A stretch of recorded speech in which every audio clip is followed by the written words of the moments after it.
Sini papa be na upe biasha. Another side Uhobio. December 7th, Ghana Sankotuaba. Since 19 I'm on Sunday, we know baby.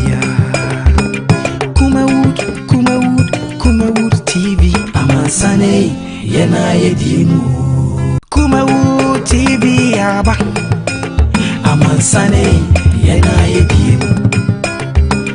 Kumawood TV aba. I'm on Sunday, yena yedimu. Sini papa be na upe biasha. I'm on Sunday, we know baby. Kumawood TV.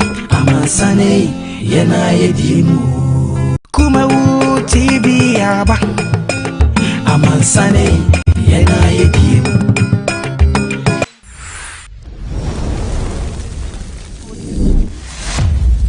Kumawood TV. I'm on Sunday, yena yedimu.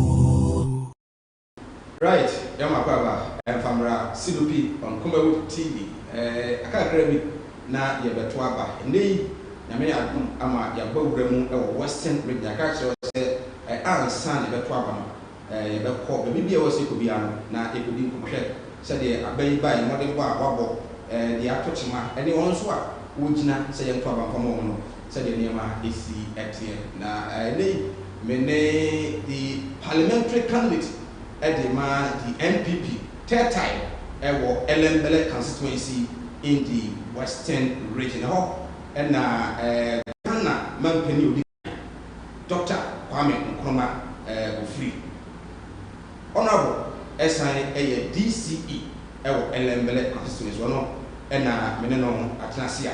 Even Yamre near CDP, matters arising from the constituency, Filimbra, Yamea, Emma, Nicodia Punyano. NDC and Neya says Anthony Swab the third time. Now, has with me to Honorable Amafiwa, former energy minister. I'm honorable Kwame Nkrumah. Honorable Kwame, you have a cordial. I never feel I feel well.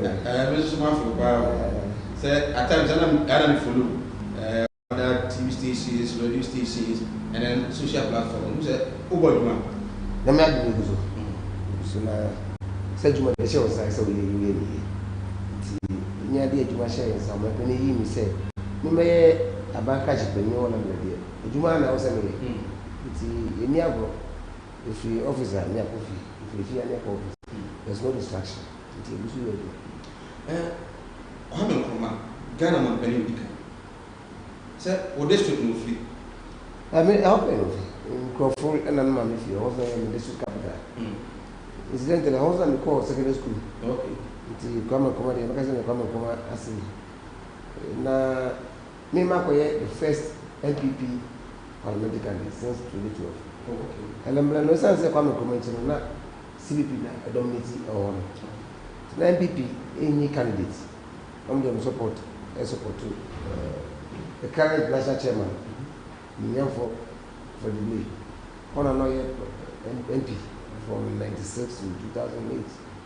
Until you lose 2008, me as an NPP president, I decided to say, sir, all of the day maybe now quite a hobby in the May with the NPP and by them.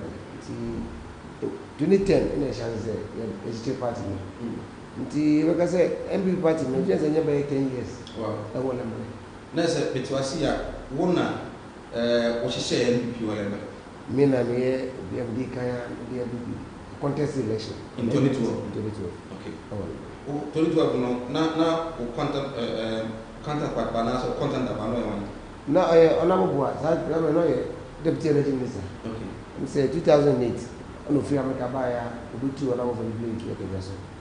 It's a no deputy minister of energy in charge of petroleum. 2012 no NDC. The moment that party, no man for any party, no one is party to the face to me about 9,000 votes. It was a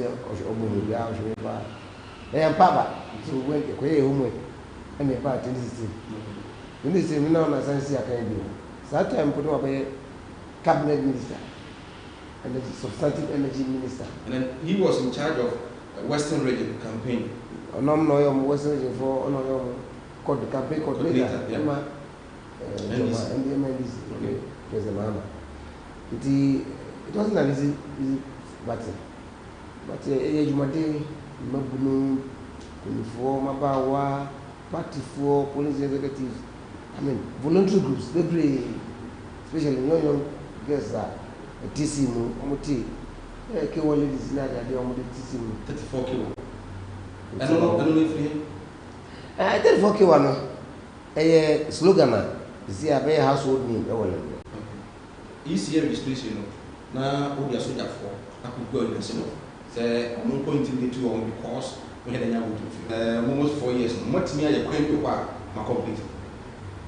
First one never got the ass out there. I don't know me 6.5 kilometers. And no by November 15th. I have be a sub base. I can base, but base no. This answer I asked for it.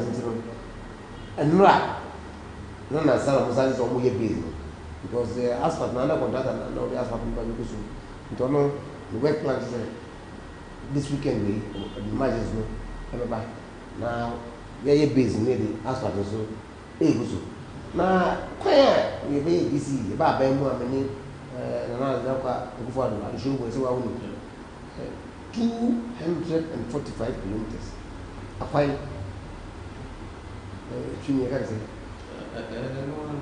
245 I had not your name. I know every it was every chini na 245 kilometers of roads. Most of it now cocoa growing areas. I'm saying 71 in the time. Now, what do you compare 8 years and the NDC? You see, only 0 kilometer of cocoa road. 8 years. Oh, sir. How much back? The only cocoa that can be. Town rules only a blue campaign. In Nasi. Eziama no NPP na share 2008. And if you are them, if you are to attack, if you are them, come buy a better house. No more. Now, sounds you see buy now, Mrs. Basake, Picam, as alone. No, so I'm a contract, but engineer, the end never yet. But I don't call me can't come in the records. I don't cut 2.5 more. I normally carry 6. Almost says it.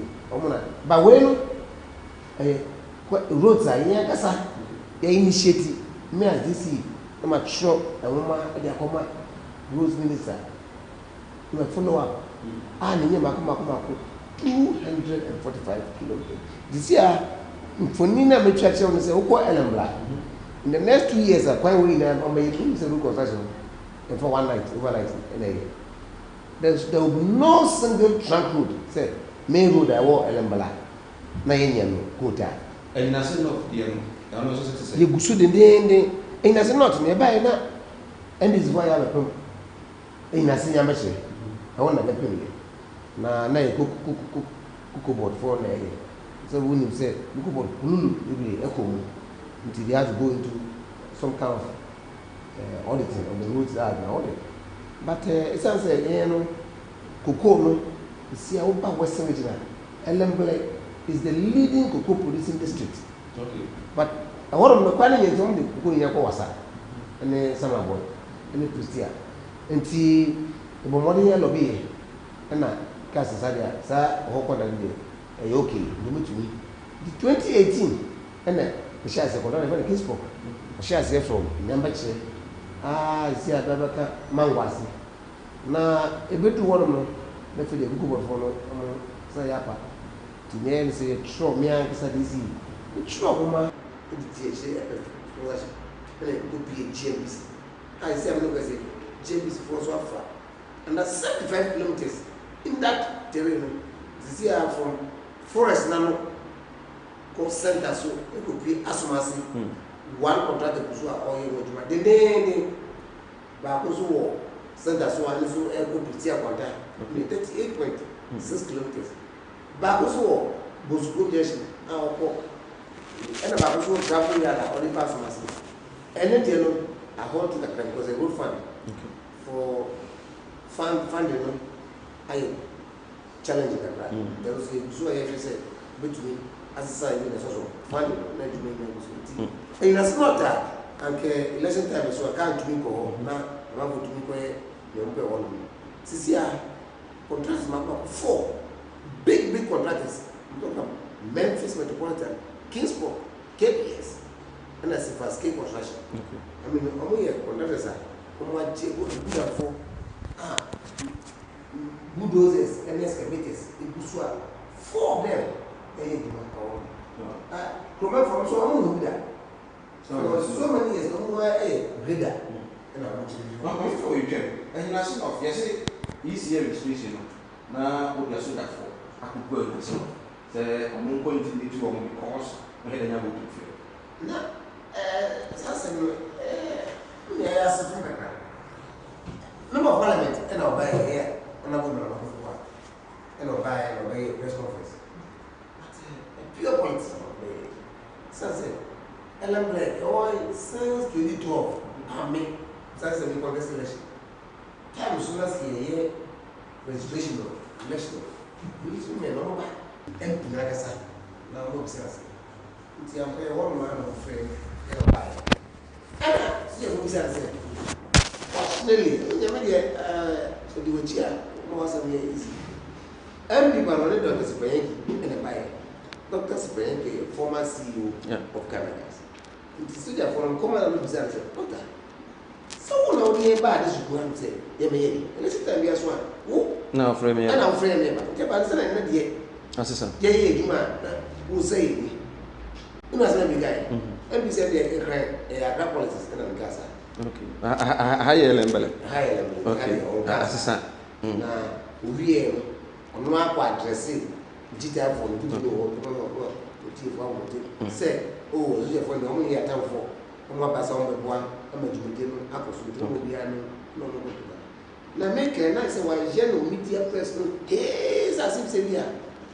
You have 7. No more. 7 way. Okay. Then there are 144 police stations. Okay. How can 7 military men in a sense of 2 pay and a quarter at a time? So far, provisional list electric on Batwaba, ASL. We have a 7,000. What to say? Yes, written for that. Still not 34K1. Say who sent it now watching here. Don't do it. Okay. Others will do another form. Now, if you are such a name also, fair, we pay the difference this time around is that we were track record. 22 of them did track record. It was only a promise. Young man, a promising young man. It's not a for what you very clear. Okay. Blooms went to 2 months and there. Because now I'm sharing a month for test what we said with my man. Okay. Shoot, maybe I said money because the money here, one can say, Numa, 12 years went to be in now. Me, financier, a career is so cutting in a simple office. Say, by renovation. In a simple office, I will be in 1968. Okay. Member of Parliament. I want a woman, sad in a woman. Wow. No, papa.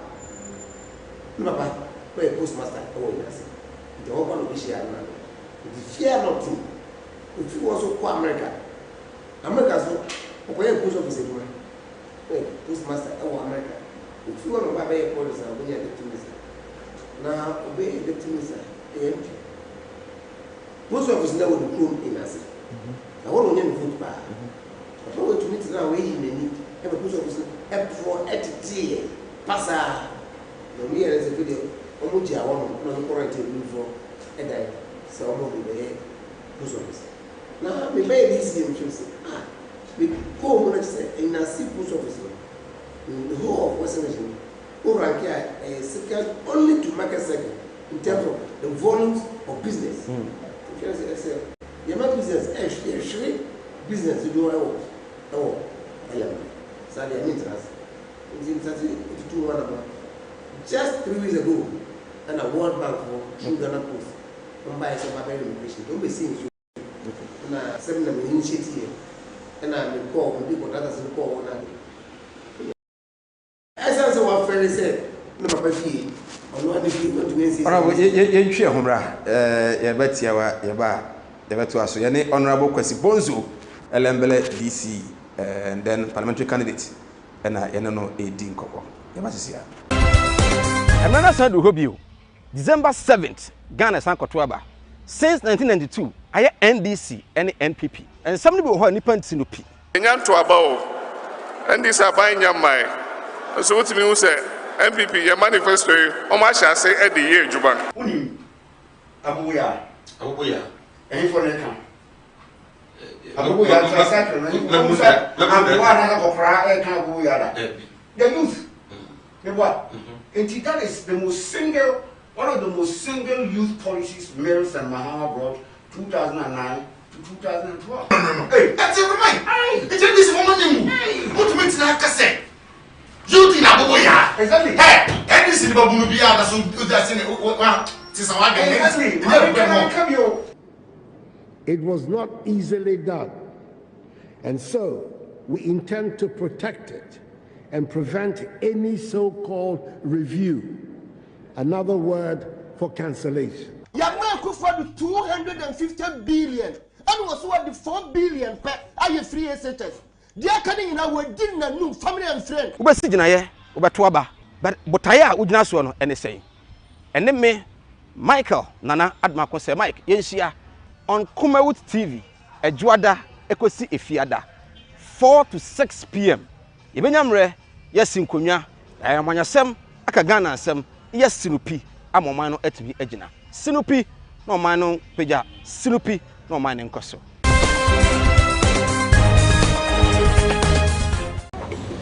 Well, I will hear. You say you free moon. Why the den? It's slower.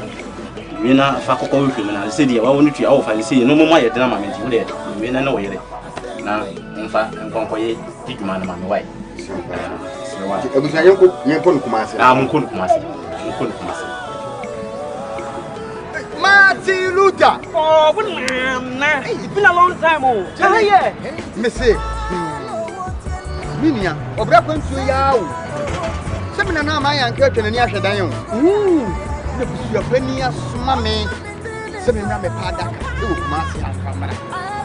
Namasa, Chini,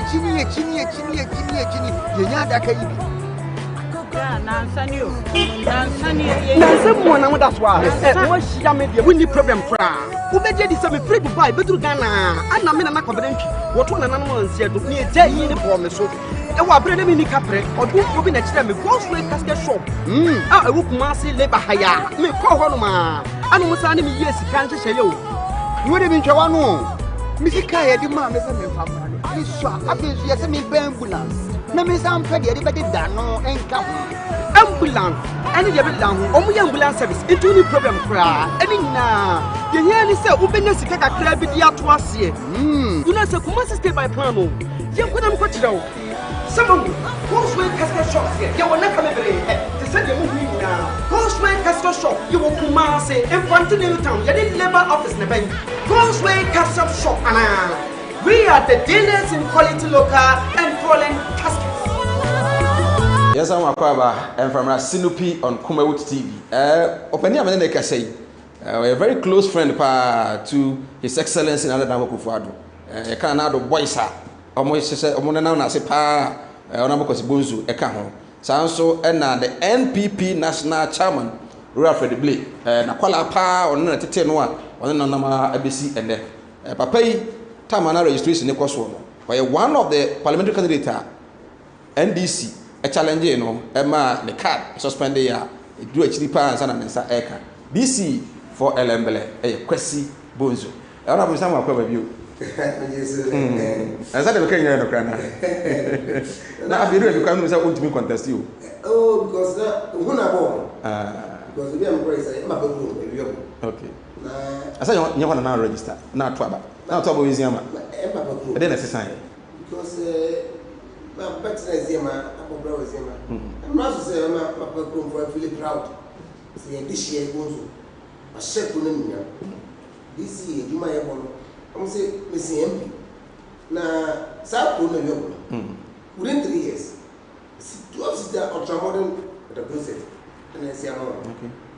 see 5 unit classroom block mono primary and town was you never contract my place or cutting up but every Saturday 7 kilometers who call from secondary school Bukas was the through James Foundation. This is 6 unit classroom block and now get from project yeah and this project to 10 years may NDC my dear my idea I'm not going to go for say contract was oh yeah it's road for you are very proud say addition the preview don't say what say match now my opinion there say you know in another teacher no I myself is no catch like the book on west catch them before say those are there in your command a lot of bad see more whatever na on the major now my opinion to mission is as a major tomorrow within 3 years yeah Juma anywhere no the bull in just family room education yes who say education is about because me am say school go ma ka so ya go to NDC school wa dan within 3 years ya takla this year makama 25 secondary schools basic schools kindergartens the Muslims they are completing within 3 years 25 no 6 the more you cry and can bit me ekum I'm price at ekum okay but one go for secondary school and me so got from last year 12 unit classroom block na school na double class school ti ano no almost at and Sunday furniture no kunya mama bi o nye sa o je ba sa na for the metal stands the check and now ko pasaka 5 unit classroom block the ICT center staff room and office for headmaster and also basically a complete one center a complete one the solo complete one but not ni na within 3 years na ubezi ma secondary technical school no a check akra omo ni dani wa o editigurano the NDC was no dada nyina na de person na person na gurano omo ko kitchen omo ko sue bia no omo dia pass me ho ko here no we kwa bramba na guswa ko James Foundation church of mama letters azia usi dining hall modern dining hall with kitchen and among oko technical institute Kimtech school na ke boys school first one na say na dey mind na ka o ni girls o nti the bar fees just the man bad no buy na say go to be die e wo home among we share the conditions and to back girlfriend and we say girlfriend before you see I almost see girls dormitory kasi pa you so under 6 unit classroom block and this budget to 10 years and so and then another dining hall also on your campaign now baba bozo go secondary school and also another secondary school it's about 5 secondary school and also James Foundation for na so no 6 unit classroom block omo vie prano echo Kembley Othman bin Affan Bash, the only Islamic school in Western region. The whole Western, both Western North and then Western region. Abayibians school there, community now that they are here. See, just last March, no June, where so cutting, and you see 6 unit classroom for Cameroon. See, I do later level, I say do for and then that is there my SE. Is there my SE pass super is there about school there or whatever. So to nan kola ntimi nko mekai nan kola ntimi nko kra we eziama. But I don't know and they said you see etie there. Say e ho no na omde madam fo no se akiri. Na no atwa bridge keto bi wo ho no. Is that the state rate? You see 8 unit classroom. I said to level. And in 3 years I said na make no. You were MPT about oh, so you oh, okay. And when you check what I said, you must have a vocation idea. And what was a movie, San Juan or what we and I go. Only gets over it. Only goes over it. Only workshop. The school they said that all my because a private person in a Saturday. Now one of it is Minister of Education, common schedule of somebody, ACC, MBTM, and also a church of Boza. 1 million Ghana cedi. IDC school at Mako 10. Four of them were workshop. ICT center, classroom blocks, 2, administration block. Need now so we will do it. The tools no among. Probably area so. Area so now we school there. Area 80 grow swatting. It is one the Kwaka. Yeah. Okay. The grow no. The 80 grow. Me about one only school. Basically, only school to go in now and to go in as a highway. Wow. You go and go net. I was tight. Was it 6 level? See, 3 unit age blocker up to class 1. Because I was at the commission. Every because you are going to be from school and the night, I want to approach it. You know to go. Massive renovation as a self boost, a painting, self furniture, BBI. That's what as in education here, I took it upon myself, say, I will invest in education.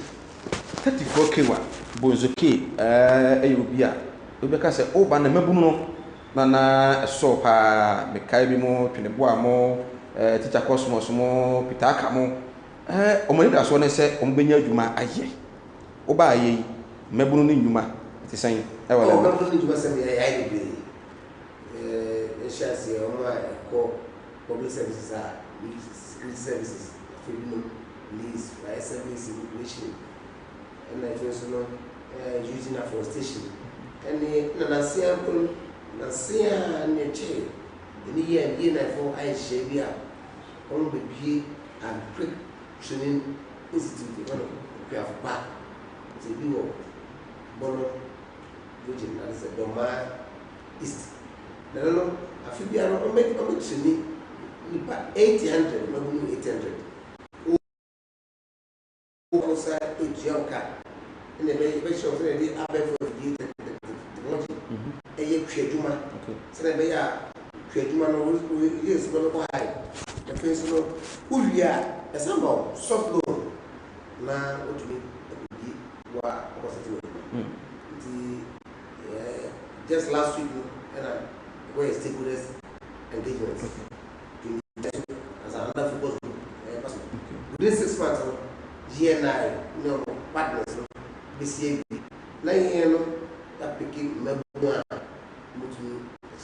one challenge na one mebunu ni dim koma omoka and they say Ghana Gas war district one compare juma ya fama oba ya ye apasa de no Ghana Gas sem say Ghana Gas any oil industry, a very technical industry.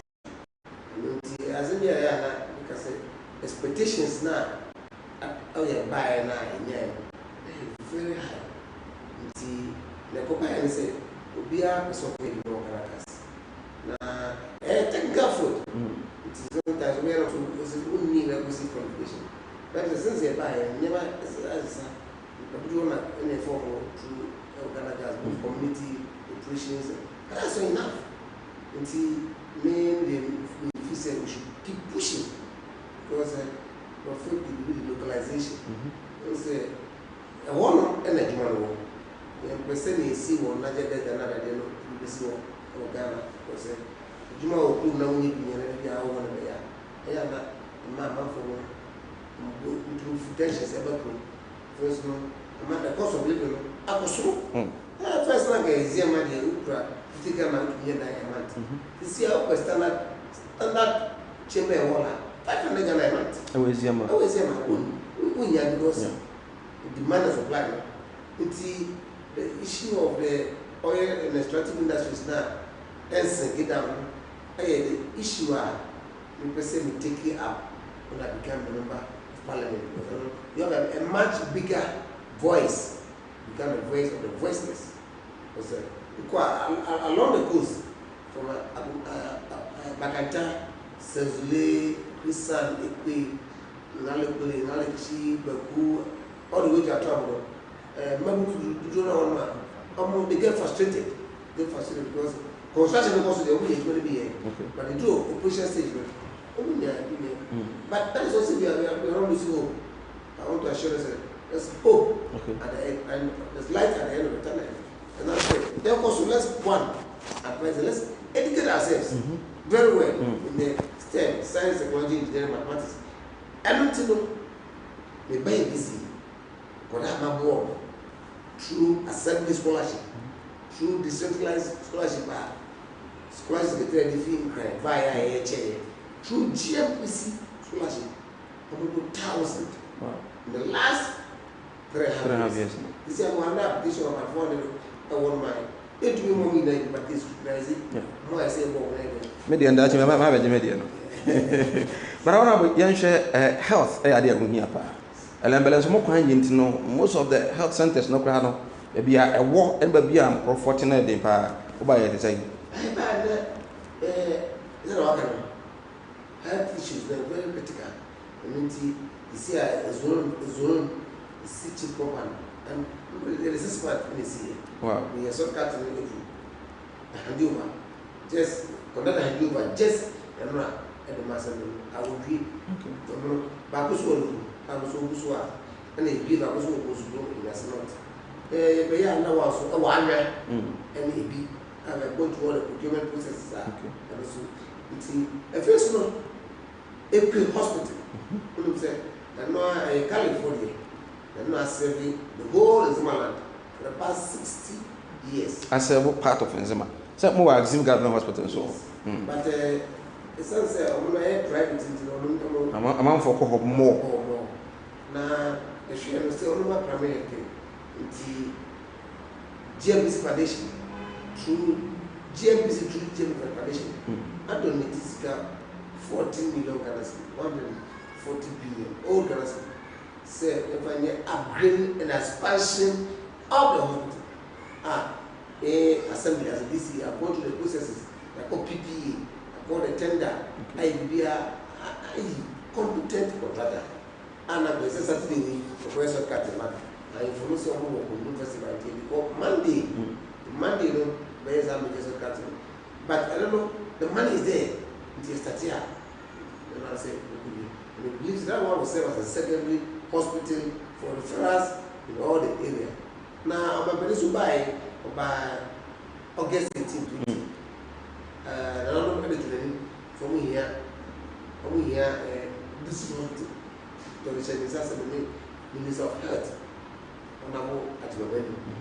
And you also do I don't know, Senator.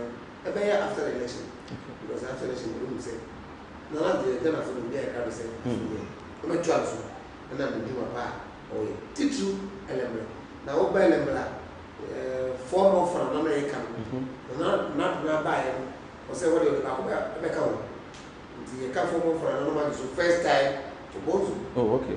Because this is the third time, and I was when we refuse a one press. Now, 2012, 2016, I don't need track record. This year, the track record in L. Wouldn't say a very commercial time. 20 was so far. Only 3 years. Market, Makumako 4. And I'm West. Yes. Bakuko is dedicated for fish market. The wow, it will be a 7 to Zafo. Okay. We will market. That's why they are because you could do COVID-19 era. Don't see a way condition. Let me show you be a man and tall enough. And I'm saying, go to idea where you the one business lady need to do something about it. Make up and go for if you see them on there. See, all the fish market. Once in a while, we have wash hand basins all over the corner. I don't know Kubaso. Oh, in a GPRT. Okay. All over.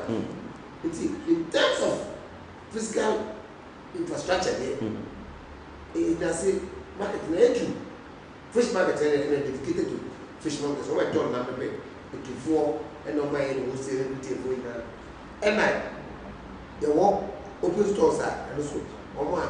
I took tomato salad was going to a baby, say 40. But also is here, which is here, this is on the right. Goes as up, as I said, been watching to us since 1995. So we will be saying, okay, we are to me. By Usu, never was what to do. Do that, Salama, who said, we got to do man. There were so many committees. Oh, now be sure. Okay. The plan for food and jobs now, briefly, I want to question. The buy a support over 500 direct farmers. The more we see this new year. And I was we all planning to export and development. And also permanent and I say I used to do about 30,000 series. And the amount of say here, I bet I will pay you. Okay.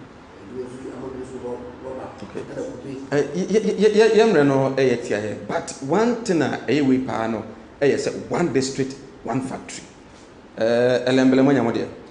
One is one factory, not yet. Now, a TNSA, and ya buy and the yes of BBC factory on the street. A private settlement. Now, I don't know, I might buy now on the be. Okay. Process. Could be unfortunately. There's a good baby in you. What did you have, Robert? Yes. Until you see, that's why we are doing all these things. We are going to palm production and the others coconut, so that the raw materials now go to me there. I want this output. Okay. For now, there's not any particular one that I would say. Young common I but young men also I am bread. But Honorable Makufu, member of Parliament, I can't see. I see in Puntu was a by Elembeleno. In the Abay by my by NPP Abay by or can they call Evaluja? Sana was one. I said, I'm not quite in his say, I don't know what 12 months do. Because you have to say, that's the but that's the end. Did you know it? Only a bit. Only a bit. And also, will be our because we MP, you are there to serve your people. To me, I said, you put you have a way back in. Why am I going to go to the and we know any go. Yes, no, they go. I'm sorry, no, or the cover on one inefficiencies because 4 years, yeah, or bad Ben, only a Ben or our MP. There are no opposition MPs. I'm going to my day. There's nothing to show. Until I'm going to say, so there be an Catherine edging. Look, it's an indictment. And no problem, I'll say, no problem of Ferris or Casa. Was a trouble, say, baby. It's a war, I'm quite away. Only a Bema, that's what to me. And I was saying, now people from Metro. But Nina, no means December 2020, but December 17th. And before they will do something very historic. Mama could talk by 2 about fair at Tuama Bozuki. Now, my tie on a woman of what. So, no answer on that, I'm going to me there. And I go transit. Because I near my Peter and your mamma. But I saw Sam come. Oh, just in. Oh. Oh, now, it's what they said. Oh, say, 4 more years. The man and man actually do my pass. Would you and then let me tell you, say, man, when I'm a share, verification working. Anyway, verification, you started what 2016, 2008, and I say about 1 to 1. Yeah, can is for 8 million. 2008, what you are trying. Mess. I'm a penny that mess. There is always a piece. And I'll pay my penny. So I come with GDA, somebody free education. And come to me. So now almost see infrastructures. I don't almost see infrastructure first before. It is almost in Navy. You buy a free education. By a science infrastructure. You can full of in school. 4 big projects. 1 boys dormitory, 12 in classroom block. Girls dormitory, and then 26 water close that. You go say one. We call Kemtek, Kembuni, Bukas. Name as a result of me. Person. The night wine and the bike strategy. Copy my BC every year. we are not ready to take that chance. Right. Honorable, dear now the chat to the amount for Medal and Mefasi say, oh, my mammy, Kunyana, in the last 3.5 years, but you are small. Na supporting my temechi. Timdomasu. Na minim say, Senya, Juma Yeme Eswini, my born who say was okay there, or DC or CMP. And Manasu say, after 2 times, no, the 3rd try, no, almost I did 2 minutes over me. No more near me to me as member of parliament. No more do what I say. Near my MP for the past 8 years, and to Ganyanino.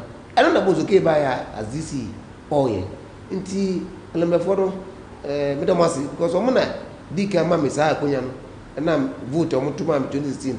I'm a penitentiary, so Ujimi said, Mammy, DC.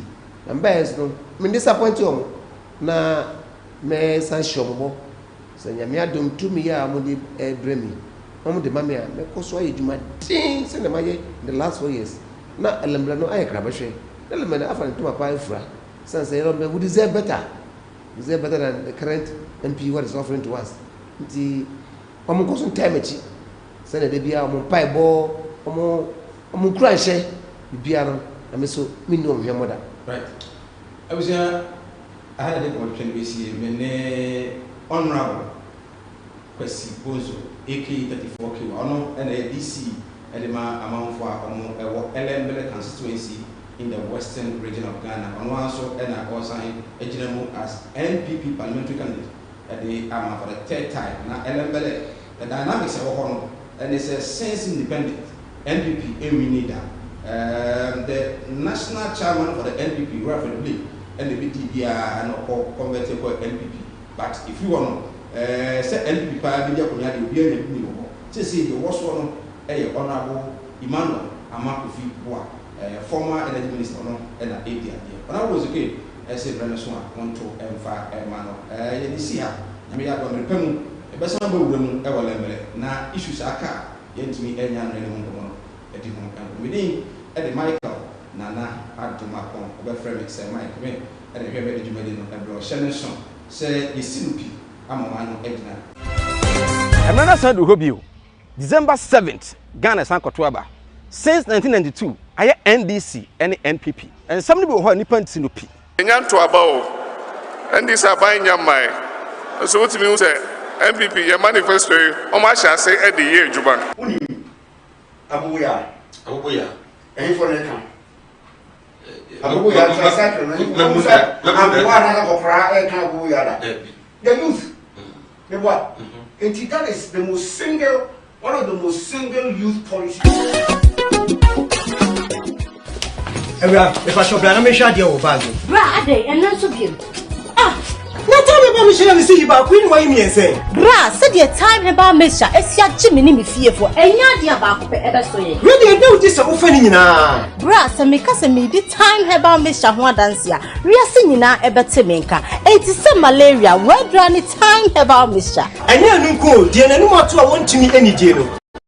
What granny time about Misha? A drink and your ma or bar waffle through. Dear one mark or down for any aquada when you fear do me, and son of the total about Mr. Draven. She's a walk hospital and answer lab. I'm what who said, oh, a 3-day malaria be answer. I also time near TIME. Time about Misha. I feel malaria fever the other is Ziva, a woman, ever trouble. FDA, I should dread the inquire more aji at Sumose a year. Yes. Kumawood Training Institute and San Juma Ahimfie Asaka Omohubio or say fa Nami and Sape Pabes San Juma never bra meant na de biano and Cosresica I will be hot. One kasa ye boss ye one kasa wajuma na wonsu ye flow boss ni bi enu na Kumawood TV for edwene Ghana for ho and omakofa Kumawood Training Institute Ediaba Sebra Nebesuansa no Juma na emwa yede enam yensen esuansa no Juma bi te say bees making shampoo conditioner hair pomade with decide the akuafo adi spray omo no bae so no bra nebesua na emwa CCTV and multi TV installations bioenzymes 3D epoxy biofield digester the friend of flash ya na ahye no sansa no Juma we nyina yede enam yensa pe ɛna de asi hɔ a yɛde ɛbɛkyerɛkyerɛ mu nyinaa. Wote fie ebi a wadwen bɛyɛ ɔsɛ ɛbɛyɛ dɛn kura na matimi de nam mmiɛnsa pɛ asua saa nsanodwuma wei nyinaa. Mame kyerɛw ɔmo a moba last month no ɔmo bɛdi adanseɛ sɛ ampa ɔmo timi de nam mmiɛnsa pɛ asua nsanodwuma bebree. Ɛno nti ma ne nyɛ sɛ wontimi nsua. Ɛno nti yɛse fa 300 Ghana cedis pɛ na fa bɛsua saa nsanodwuma wei nyinaa. Ɛba so on the 26th, 27th and 28th November. Ɛyɛ Friday, Saturday and Sunday. Ɛnam mmiɛnsa pɛ ɛna yɛde asi hɔ a yɛde sua saa nsanodwuma wei nyinaa. Sɛ wofrɛ kyerɛ na ɛba baabi a ɔbɛda ɛyɛ free. Ɛno nti wei deɛ ka kyerɛ wo nua na wo nua nso nka kyerɛ ne nua sɛ Kumawood Training Institute foɔ deɛ ɔmo kyerɛ wade a sɛbi wakɔ school da o. Sɛ wokɔ school da o wobɛtumi asua bi. Ɛno nti baabi a wɔ biara ɛne baabi a wofiri biara bɔ mmɔden sɛ wobɛfa kaa na ɔbɛ Kumase Ahodwo Atenga Junction baabi a Kumawood TV foɔ no ɛhɔ apɛpɛɛpɛ. Frɛ saa number na ɛda screen so no 0244 294066 0244 294066 Kumawood Training Institute wɔse ensanodwuma ahemfie bɛyɛ butu. Why the party there today? Right, Eusia Yamawajo, Yamakwaba, and Eda Ejuada, a very special Monday, Trading Pong Asai Ede Acheye. Still counting the 9th day in the month of November. It tells you, maybe a nabe through the idea, 7 days.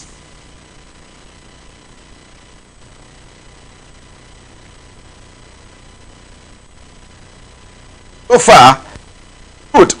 The campaign, political party, especially the major parties, the NDC, NPP campaign has been good. Despite small hitches here and there, but aside that, the campaign has really been good in Ghana. Obianso yeah.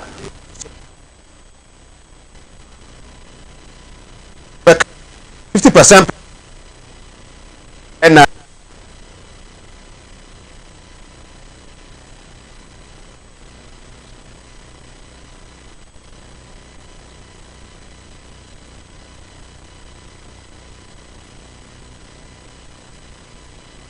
also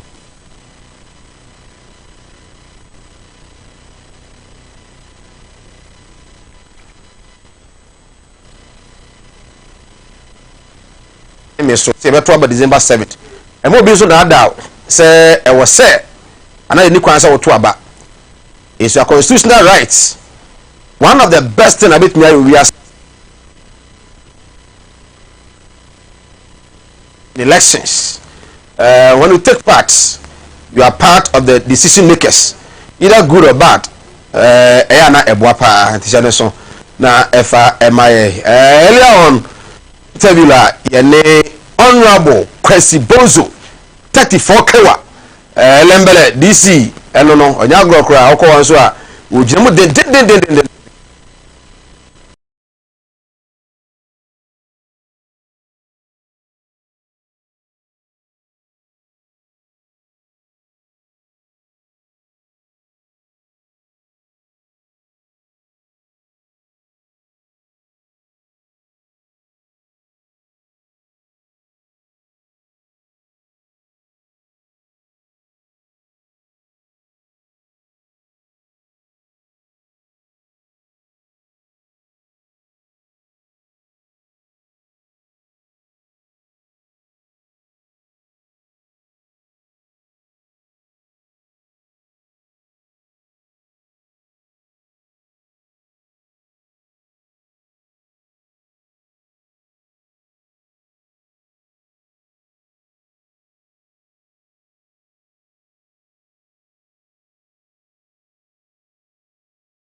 CCTV and multi-TV installations, bioenzymes, 3D epoxy, biofield digester, the friend of Flash and National. Sans and Juma Wenina, Yadi and Namian Sapper, and the Siwa, Yadi Ebe Church the Munina. What if you be a word by yourself? A baby crown of Timothy Namian Sapper, Esuasa and San Juma Wenina. Mamma Joe, on Mobile last month, no, on Bedia dance, yes, Ampa. Omo tibi de nam yensa pe esuansa no dwuma bebre anunti banen ya se wontimi nsua anunti ya se fa 300 Ghana cedis pe never be suansa ansa no dwuma we nyina baso on the 26th 27th and 28th November Friday, Saturday and Sunday and nam yensa pe ene ye de asi ho a ye de suansa ansa no dwuma we nyina so frechre na eba baby obada free and to ready catch the wunia now wunia so catch the ninia say Kumawood Training Institute for the right.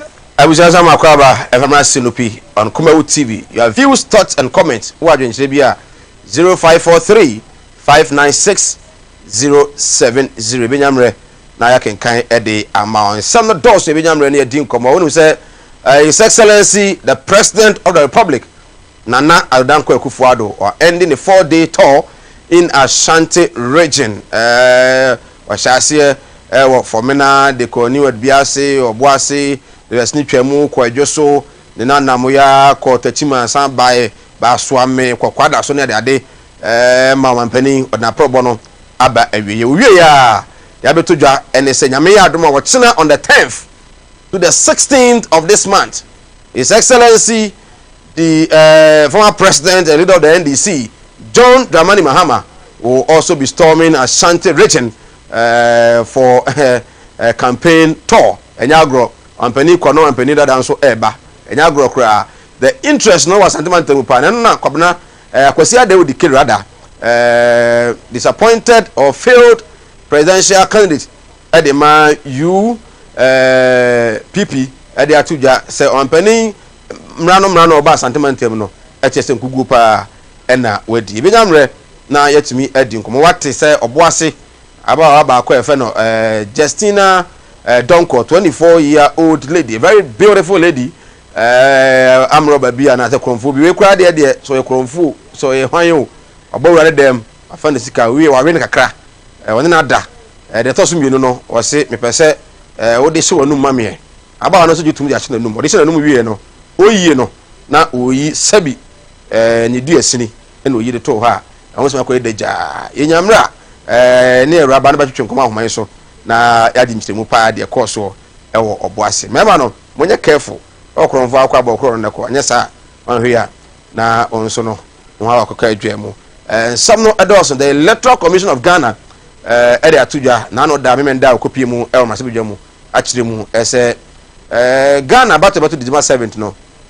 almost they are set 95% montutu ye no na akodru now we so 95% there tells you say almost everything is set nti Electoral Commission say eme anwene ho kra omo ye krado sa fa bato no bibia no ebekọ so asumdie mu on the same Saturday na mratebja for no ma sori so na Speaker of Parliament Professor Aaron Mike Kwe ede atu edwa say formana adanse formana mrase bedwani honorable Esiama Andrew Amwako Esiama ya de say wapam na mrase bedwam nyina ne say NPP dim ode mrase bedwam no wase da bi say dia oye kontonkore enti sade a wase yini mrase bedwam ti me no ka say apam no na ye yina di ade no afri mrase bedwam. But the good news is that mrase bedwam for no kra no mujumadi no abawe ya ne sa enti papa no enya de sa parliament o kompu na ka je sa ko fie so we need elections here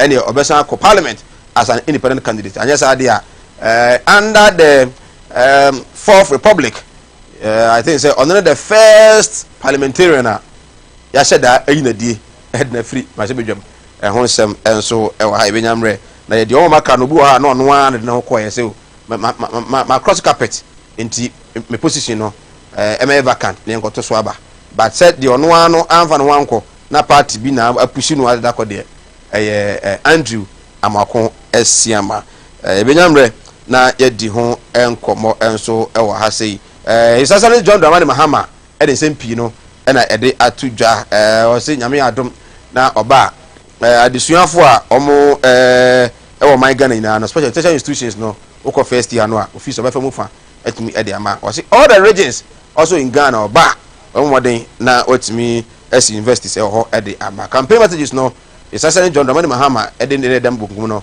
na his excellence na Dada Akufo Addo nso no ɛde ne de enam the fans some de ɛdɔso obia ɛtɔn ne ho sɛ de ɛbɛyɛ come December 7 Ghana for bɛte ase yi na ɔmotimi ato aba ɛde ama no na ɛnam COVID-19 ti no his excellence na Dada Akufo Addo atudwa sɛ ɛma yɛ campaign bɔbɔ so temanyoko no be ho say say walk small campaign launch small manifesto launch small this ama menoka say no enra Kumawood constituency mabu na ho campaign team no omo atimi apa hontoma ekopi ho yenko yakra wi a essentially na Dada Akufo Addo enra on the 19th time when my Ghana akasa e dey affect COVID-19 the novel coronavirus no ampanese yare no samba ne mu no so 3 weeks ago na debia no nipa be 25 na nya yare ne bi enei omunya yare ne bi over 105 daily. It tells you say yare no ekononim sign apaya ni mu intimi no mienu etwa say you observe all the protocols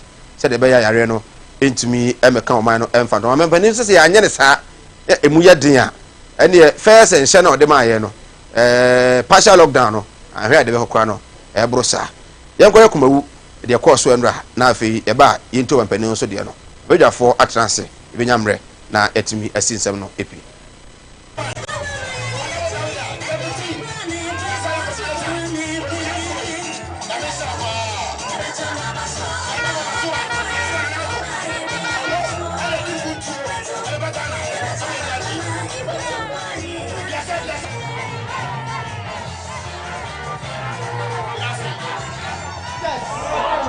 any school fees over betia yedi kan no ye to sumienu aye dum so any kania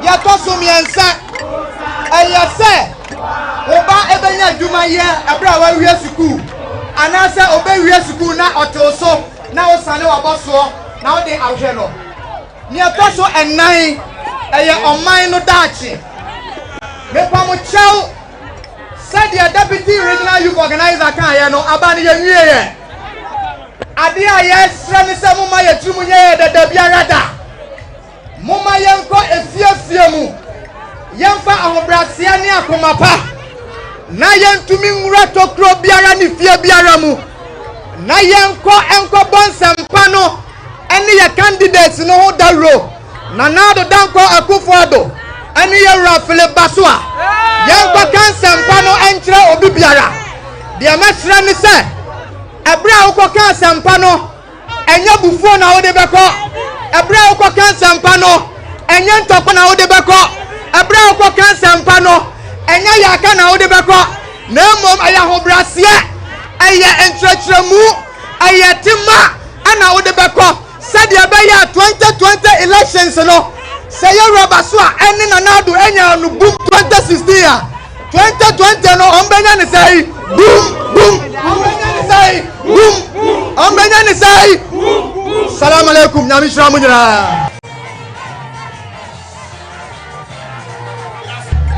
na o ka je yakobon say on the 7th December on Sunday Mayor New Patriotic Party on Sunday Mayor Nana Akufo Addo on Sunday Mayor Ora Philip Basua on Sunday Mayor NPP parliamentary candidate to boy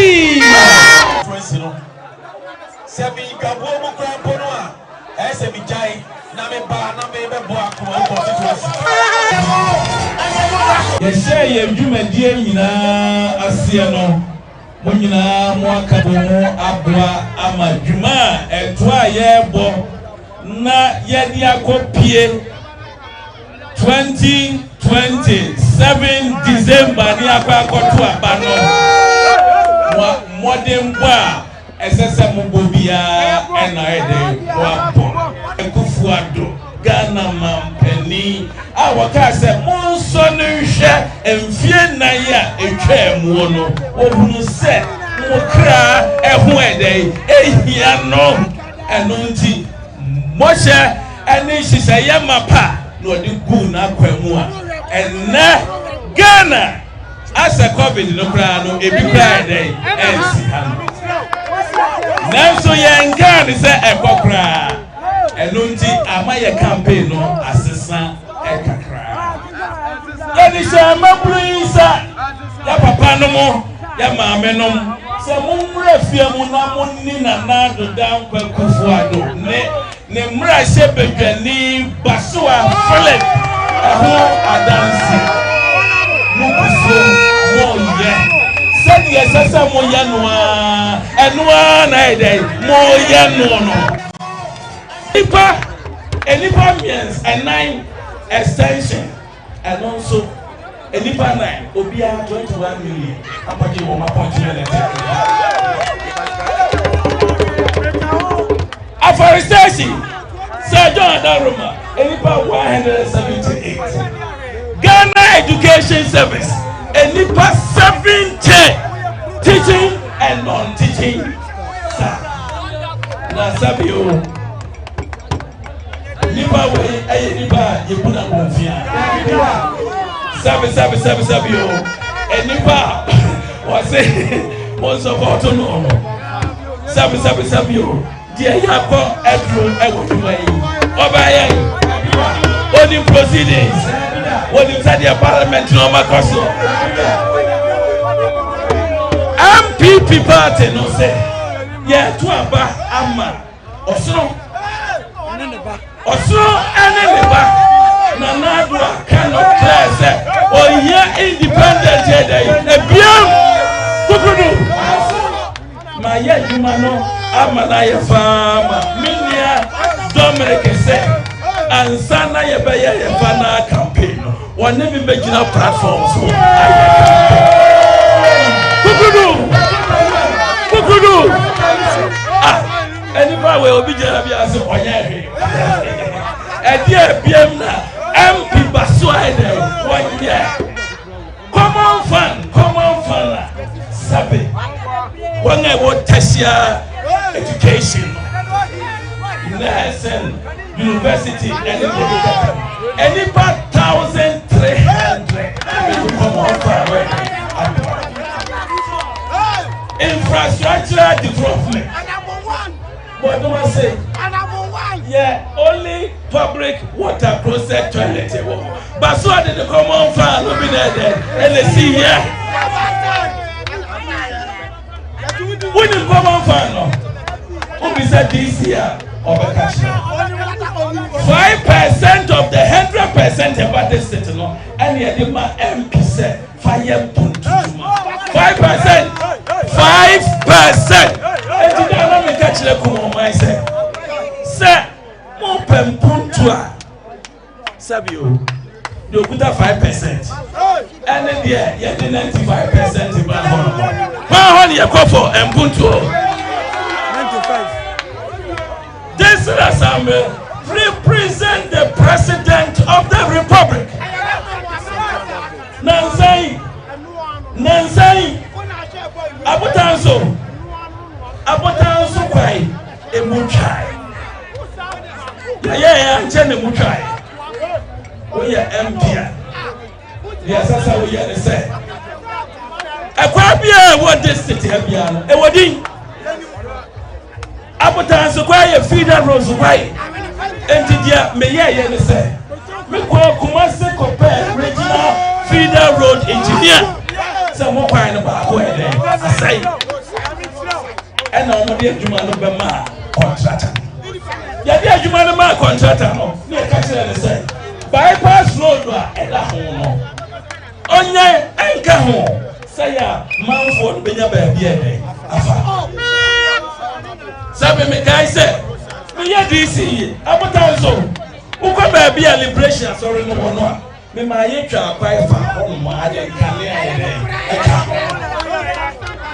edaya ne ya ba ene ayini ya assembly opposite ya ba ho no no me na me ye DC me ma ye de twa kwai fa foko Kumawood zongo ho no na first no na yasipani Peter ekwaya na da ho no da ezongo masalaji no enche gidida dem ha no mu o twa apan o betna ho ma entopa dai esi ehwa na me ma ye twa apan fa o se ya o na access my MP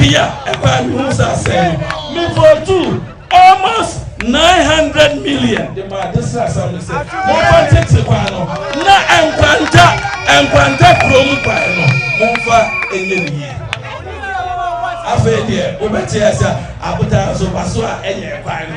Ena bridge no paso a enye. Minim say many atome so ai dan. Enonti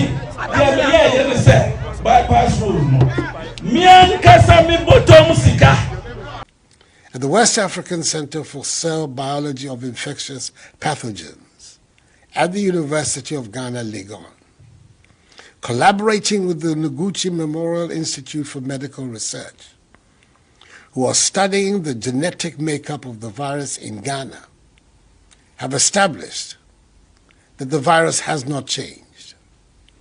Our observation, however, is that a reduction in compliance with the preventive protocols account for the increase in infections.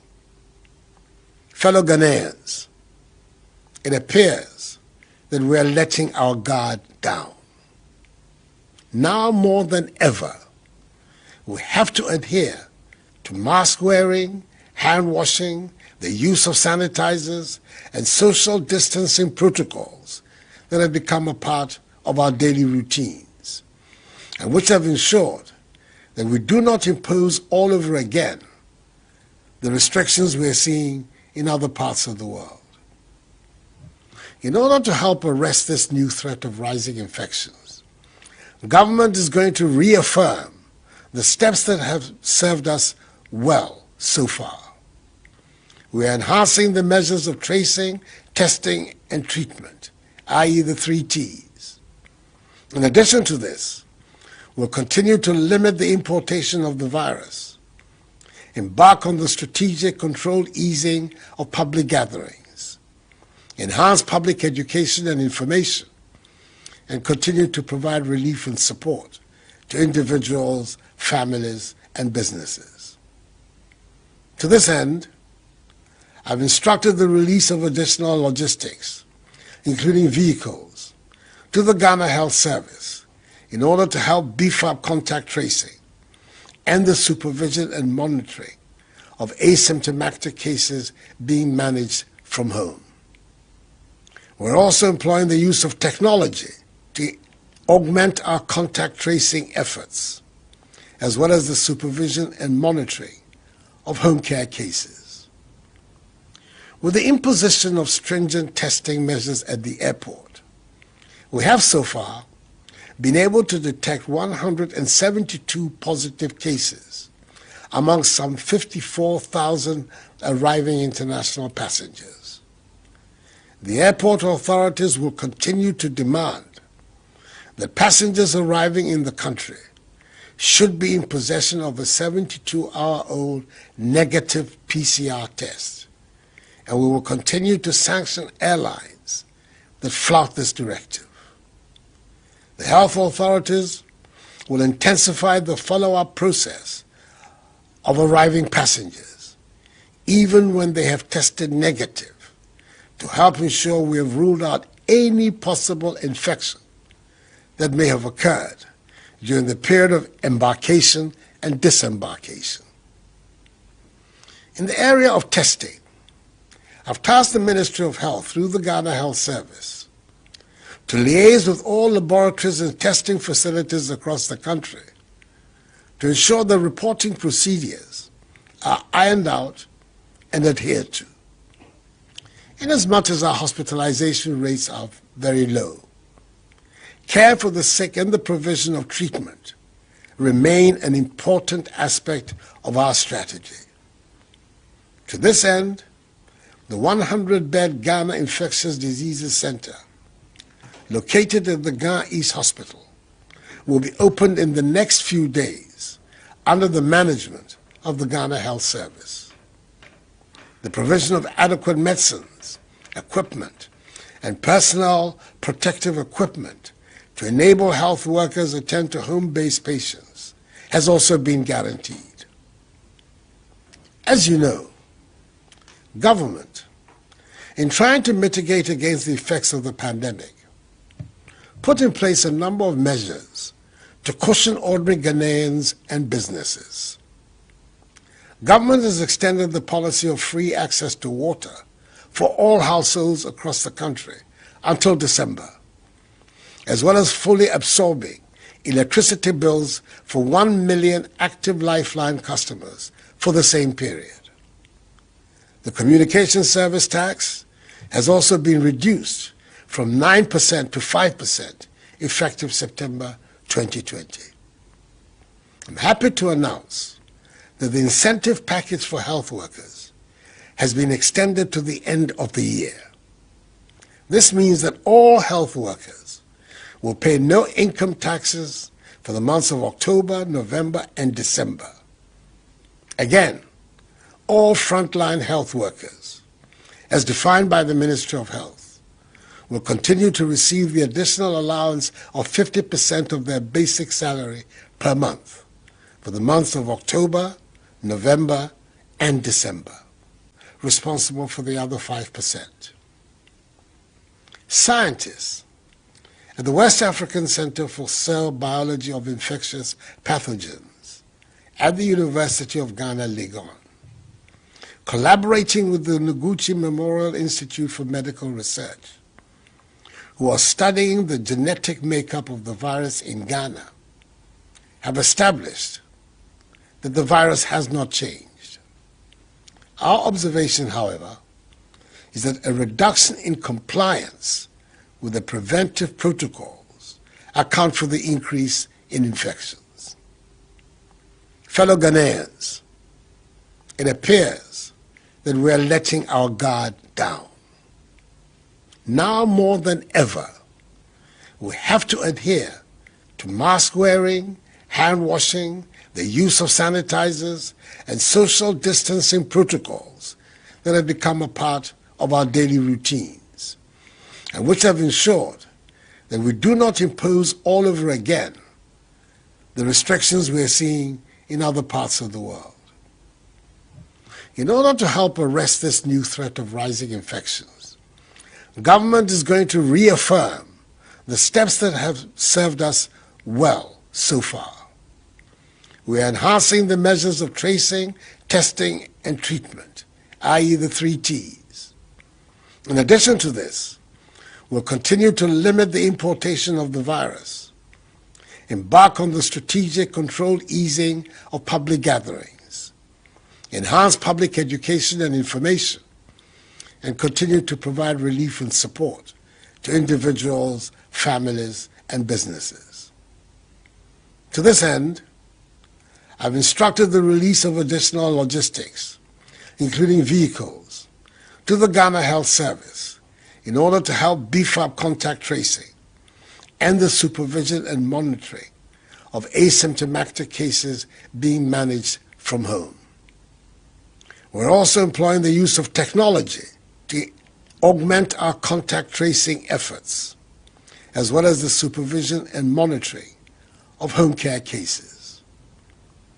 With the imposition of stringent testing measures at the airport, we have so far been able to detect 172 positive cases among some 54,000 arriving international passengers.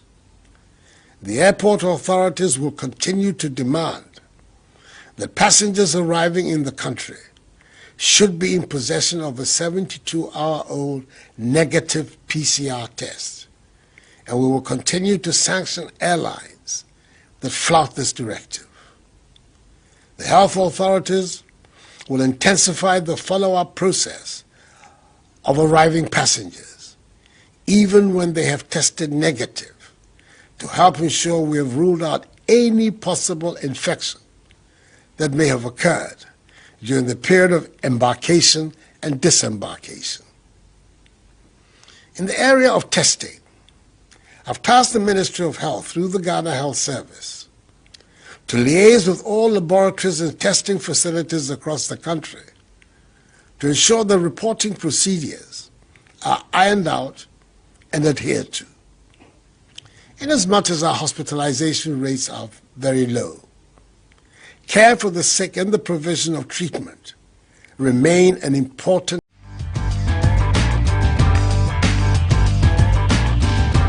I'm not a form of Biba, somebody na Sunday more hemi. A KNG have I any the time about Misha, the Abegamaso, now my refuge and a how one to me in the Dana Dana, I am Ray, but my dinner time about Misha, Ibi, Bora Brasta, about your pharmacy show be out, I'll say, over time about Misha, now when you be a bit me up wow, you okay and Jane about capsules, a bra, oh no matter one and Quamuano, the young working a strong con, they sent down. Na aboa mo tumi edi yare eso na wonya ke enji haba kapso bi and time haba me shan na ukabo na no mo dia no kwasen sene esewani na ensese e ka chiro to make am for sai nru mi nu e dia ma so bi bera mo nwa transfer haba to family show e bi e tun do ya kwa so pe ke enji haba kapso and time haba me shan so for number 0244 417 669 e be that tie phone na the phone na so mo nya da je na mo hwe me din the Dr. Kennedy Unso Agyeman me do bi bia as.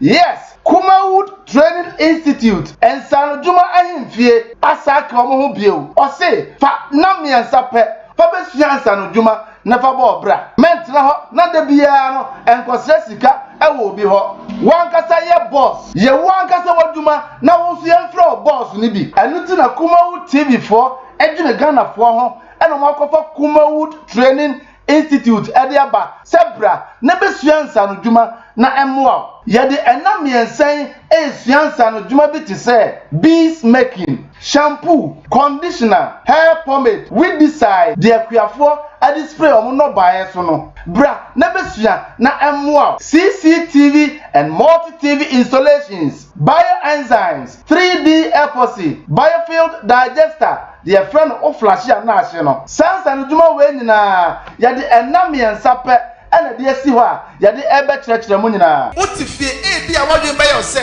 ɛbɛyɛ den kra na matimi de nam yansa pɛ asua saa nsanodwuma we nyina ma me kyerɛw ɔmo ba last month no ɔmo bɛdi adanse sɛ ampa ɔmo timi de nam yansa pɛ asua nsanodwuma bebree anunti ba ne nya sɛ wontimi nsua anunti ase fa 300 Ghana cedis pɛ never besua saa nsanodwuma we nyina ɛba so on the 26th 27th and 28th November Friday, Saturday, and Sunday, and nam yansa pe and yedi asi ho a yedi sua sans and duma we nyina so frɛkyerɛ na eba baby obeda eye free and to we there kachire wunua na wunua nso kachire ni nua sɛ Kumawood Training Institute for there ɔmo kyerɛ wade a sɛ bi wako school do so wako school do wo betimi asua bi and to baby a wo bia any baby a wo free bia bomodin sɛ obafa ka no oba Kumase ahojo Atenga Junction baby a Kumawood TV 4 no ehwa pepepe fresh number na that screen so no 0244 294066 0244 294066 Kumawood Training Institute wase ensano juma ahimfie beye butu where the party day today.